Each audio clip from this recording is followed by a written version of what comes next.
My husband's best friend is more like his wife than I am, and after 14 years of feeling like the third wheel, I'm considering leaving him for good. Posted by you/jazzlikesugar7209. My husband, 36M, and I, 34F, have been married for 8 years, together for 14, and we have a 4-year-old daughter who is our whole life. He had been married before to Eliza, his best friend. They married at 18, were together for 2 years, and then divorced. They remained best friends, and when we started dating, Eliza, my husband's other best friend Jack, and my husband were a tight-knit group. Eliza was one of the bros, and I was always the girlfriend and later the wife, always an outsider. His 2 friends are single, so our house was always a place for them to crash. Ever since we moved in together, they would show up unannounced and do their own thing while I made snacks and full meals. For the first year, I tried my best to integrate into their clique, but it never worked out. It was always awkward, and I felt like I was inserting myself where I didn't belong, so I stopped trying and relegated myself to being a great host and letting them do their thing. I didn't notice at first, but over the years, resentment has built up. I feel like a 1950s housewife serving drinks and lighting darts for the men. My husband on his own is amazing, and I love him. He has been a great partner and my best friend during these 14 years. The problem is, I'm not his best friend, Eliza is. Every single thing that happens in our life has to be discussed and analyzed with Eliza. Early in our relationship, I got pregnant. I took the test late at night, and we were really scared. Despite this, he was so reassuring, holding me the whole night and telling me he was ready to do whatever I wanted. I said I needed time to really think about it. The next day, we went to our classes and agreed to meet for lunch. When we met, he asked me how I was feeling, then told me he had the contact information for a doctor who performed terminations. It was illegal back then. I asked how he found one so quickly when I wasn't even sure what I wanted to do. His answer? He called Eliza early in the morning, and she had a friend who knew someone. I felt so betrayed because this was something deeply personal to me, and he went and shared it with someone else. Not just someone else, it's Eliza, come on, he said. In the days that followed, every time I saw him, he had new information from Eliza and Eliza's friend. I was so confused and scared, and Eliza convinced my boyfriend we needed to act fast because it would be easier. Under so much pressure, I agreed. Long story short, it was a terrible, unsanitary clinic, and I almost died. To this day, I don't know if I should have kept the baby or not. But it's better not to dwell on it. When my boyfriend proposed, Eliza was fake mad that he hadn't told her first. The only way to placate her was to make her his best man, even though my husband had a male best friend. Every little or major event in our life turns into, yeah, I'm going to tell Eliza now, you know how she gets. I was SA'd as a child and told my husband about it. He was the first person I ever confided in. Months later, Eliza and I were alone in our kitchen, and she started talking about something she'd heard on the news about a girl raped by a family member. Then she hugged me. When I started trying for a child and got pregnant, I asked my husband to keep it between us for a little while. It was Wednesday. By Sunday, when I saw Eliza, she congratulated me. I ended up miscarrying. I started looking for a doctor to help me deal with my depression, again, something I wanted to keep private. Eliza was so understanding. When I was pregnant with my daughter, Eliza came to me full of advice on things I should do. I told her to mind her own business, which really hurt her feelings. I stood my ground and told my husband I wasn't going to raise my child with Eliza's input and didn't want to hear any advice from her. This turned into a big fight with my husband because I was rude and Eliza was family and already considered herself an auntie. That was the only time I gave my husband an ultimatum: Eliza better keep herself away from my motherhood, or I will leave. Now, my resentment has reached the point where I don't want her near me, my house, or my husband. I feel like she is more married to my husband than I am. My whole life feels like I'm living in a best friends to lovers drama. I'm not sure why I'm writing this. Probably because I'm sitting alone in a coffee shop thinking how much I want my husband to just be my husband, not make me feel like a lame love interest in someone else's epic love story. In the past, my husband thought I was being childish. Despite loving him, I can't keep being married like this. I don't feel I can trust him to talk to me without involving Eliza, and I don't want to issue another ultimatum. Update 1 month later. I'm going to start by saying how thankful I am to everyone who showed grace on my last post. This isn't a happy update. If anything, welcome to the pity, angsty train. After writing my post and reading how most people felt about it, my head was full of doubts and sadness. Your opinions weren't a surprise since most of my friends and family had voiced the same at some point. I guess I'm too slow and need to be punched harder to understand. A few days after my post, I took a pregnancy test, and it was positive. Having a large family is what we always wanted, and ever since my termination, I've been left with a feeling of having empty arms. Holding my daughter in my arms felt like being whole again, and I knew I needed to grow my arms even more to hold my new baby too. But after the initial happiness, an ugly feeling started to grow in my stomach. I didn't want Eliza in our life. It felt like taking off my innocence glasses, and I was finally able to see her, really see her. How every smile was so damn fake, how every compliment was always mean-spirited or a veiled self-compliment. Nice potato salad, it was great. Oh, remember, to my husband, that potato salad I made? It was kinda unbelievable blah blah blah, or, nice outfit, I love how confident you are. I can't leave the house without making sure my outfit is flawless. Her reaction to my first pregnancy, my wedding, our travels, my second pregnancy, buying a house, how everything that should have been between my husband and me always included her, as if our life were a play she should write and direct. On our first Christmas together, she came over while we were decorating. With all her positive critiques, I ended up sitting in a corner drinking wine while she and my husband decorated. She's always here. And by here, I mean in my life. She has a say in everything in my life, to the point that when my husband voices his opinion, I can tell when it's his words and when it's Eliza's. I'm not saying that since I wrote the last post, everyone turned into ultimate evils, but thinking and rethinking about my life with my husband, I realized I've always been a passive character. It's like my husband got himself a pet, and he and Eliza are going to be endgame when they both realize they never stopped loving each other. Some of you, like my sister, will say I'm dormant. I guess I am. I've let this go on for so long that it's become normal. My life isn't bad, my husband hasn't been a bad husband, and Eliza isn't so bad at the bars that she hasn't tried to kill me yet. I know it's clear to all of you, but to me, this has been my life for years, my day-to-day. I've learned to look away and make myself small so I don't make others uncomfortable. Maybe because I'm pregnant and hormonal, but I'm tired of this. I love my husband, but I feel he can't fully love me with Eliza whispering in his ear and him running to please her like a golden retriever. After all that thinking and rethinking, I sat my husband down and told him we needed to set some strong boundaries because our marriage wasn't working. I didn't feel loved or respected as a wife or even as a person. I explained more or less what I've written here. My husband denied everything and tried to explain himself, saying Eliza was like a sister to him. I said even siblings have boundaries. It went back and forth, with him making me doubt whether I was, in fact, trying to control who was or wasn't in his life. He even joked about whether he'd need to sneak away to have a drink with his friends. For a moment, I wondered if I was, in fact, crazy.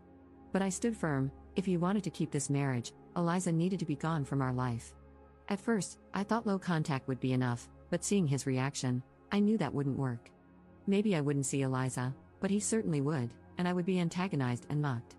Honestly, knowing this made me realize my marriage was over. So I pressed with important questions. What were his real feelings? Why did they divorce if they were so hung up on each other? Why hadn't he left me sooner? Why not leave me now? Did he love Eliza more than me? Why? What was it about her? What did she have that I didn't, that made her impossible to leave? In summary, he loves her, but he also loves me. He doesn't understand how. Both of us bring something he doesn't want to miss. He's not sure if he wants a life with Eliza like the one we have, a marriage, a family, but she is his soulmate. They divorced because their relationship was so intense it burned them both. With me, he has calm, peace, and a loving place to come back to. He's never cheated but admits he sometimes fantasizes about her being me and me being her. They often talk about having this life together but agree that being together would destroy their bond. Also messed up, my God. I know it was kind of obvious to all of you in my first post, and it should have been obvious to me. But hearing my husband say he loves another woman, that she's his soulmate, and that he put her at the center of our life, made her an auntie to our daughter and some kind of sister-in-law to me, a supposed family friend, it broke me. I'm not going to lie. I threw myself on the floor, hugged his legs, and begged him, asking what I needed to do to make him love me, to only love me. I felt so pathetic, but I thought everything was worth saving something as valuable as my marriage. I cried and cried and cried. And the hardest part was hearing there was nothing I could do. This is all. I know it's not some shocking news, but for me, my life is falling apart. The only things holding me together are two little hands that hug me every night and the small bean in my belly. We haven't discussed anything legal yet. He's left the house, and my sister and mom are staying with us for now. Top comment. He's a selfish, cruel man. She is equally horrible. He used you, kept her around, and she played along with it. He says he sees her as a sister but then claims he fantasizes about her being you and you being her. Both cannot be true at the same time. She is either a sister to him, or he wants her to be his wife. All he does is lie. He was living his best life and got everything he wanted. He has cheated, maybe not physically, though I doubt it, but emotionally, he has. You deserve to find someone who truly loves you and chooses you every single time, not someone who keeps another option. You were their little doll to play with. You gave him all these wonderful things so she didn't have to, but she gets the perks of being your husband's girlfriend without ever having to get pregnant or do any hard labor in a marriage. I'm so sorry. Second update 1 month 2 weeks later. Hopefully, this will be my last update, but not the end for me. Thanks again to everybody who sent me encouraging messages or replied to my last 2 posts. To clarify a few things people asked or guessed, yes, I'm South American. I live in a very religious country and was raised Catholic, even though I don't follow any religion now and consider myself an atheist. Some things are just too deeply ingrained in our brains. Also, yes, I grew up seeing my mom crying over my dad's multiple affairs. I always thought I would never let something like that happen to me, but oops. Luckily, I started seeing a therapist and will heal a lot of things. One of the very first things I discussed with my therapist was my termination, how deeply it hurt me and how big an impact it had on my mind. And yes, some of you guessed correctly.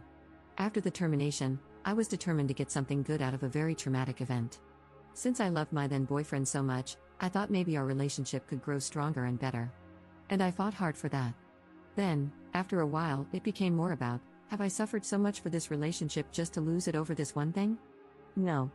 Later, it turned into, this is my life, go to sleep and get over the pain. Now, I realize how similar that mindset was to my mom's while forgiving my dad.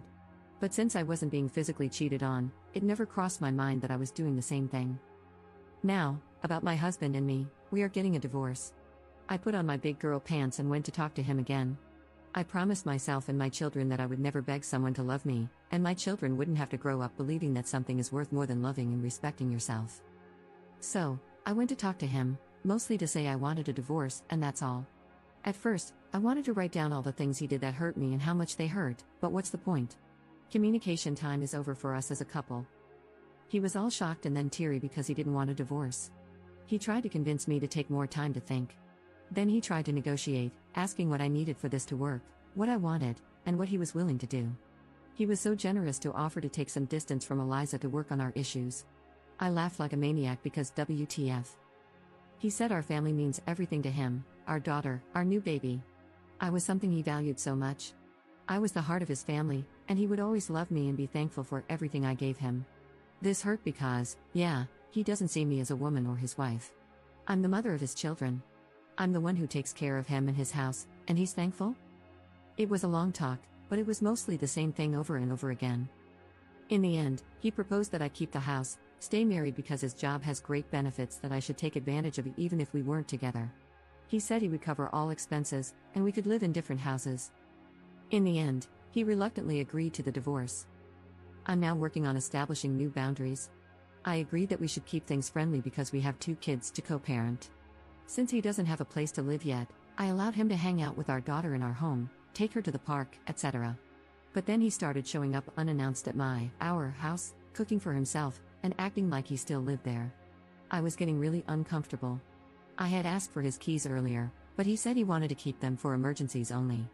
One day I snapped and told him to either give me the keys back or change the locks. Again, he got teary, saying this was still his home.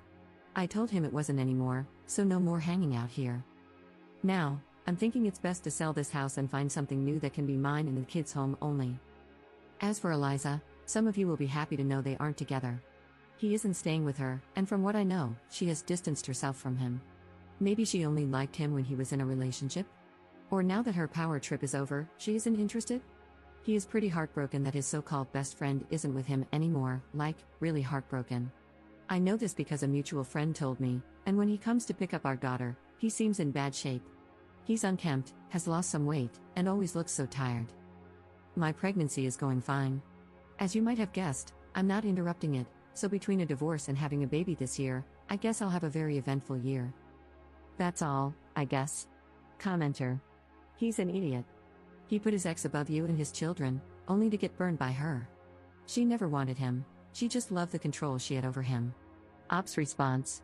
It's a shame I won't be able to know exactly what happened between them and their fallout. I'm distancing myself from that drama, but I would love to know, like the big gossiper that I am.